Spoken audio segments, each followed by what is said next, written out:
Police సోదరులకు ఒకటే చెప్తున్నా, నేను జెన్యూన్ గా ఉండండి. ఒక మహిళకి సపోర్ట్ చేయమని నేను అడగట్లేదు, ఎవరి పని వాళ్ళని చేసుకునివ్వండి. అంత భయపడాల్సిన అవసరం ఏముంది? ఒకళ్ళ కింద పని చేయట్లేదు కదా మనం, భయపడి నన్ను భయపెట్టాల్సిన అవసరం ఏముంది?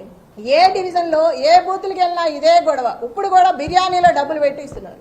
అంత కర్మేం పట్టింది? అంత ఓడిపోతామని అంత భయం ఎందుకు వేసింది? ప్రజల్ని మభ్యపెట్టి భయపెట్టి ఇళ్లలోంచి బయటికి రానిట్లా ఎవ్వరూ కూడా భయపడుకోకుండా బయటకు వచ్చి దయచేసి ఓటు వినియోగించుకొని ఓటు వేసి రౌడీజాన్ని అరికట్టి రేపు ఇలాంటిది లేకుండా ఉండాలంటే ప్రతి ఒక్కళ్ళు బయటకు వచ్చి ఓటు వేయాలి.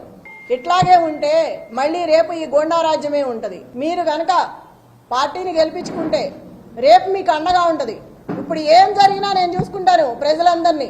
అనిమాలను ఆకురౌడీ కూడా నోరెత్తి మాట్లాడుతున్నాడు. ఇవాళ పోలీసులు కూడా మహిళలను చూడకోకుండా ఎట్లా పడితే అట్లా మాట్లాడుతున్నారు.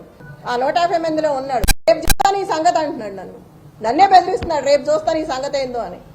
ఎన్నికల కమిషనర్కి నేను ఒక్కటే విజ్ఞప్తి చేసుకుంటున్నాను, ఒక మహిళగా మిమ్మల్ని అడుగుతున్నా. నేను ఎంత చేస్తుంటే కూడా మీరు చూస్తూ కూడా ఊరుకున్నారు.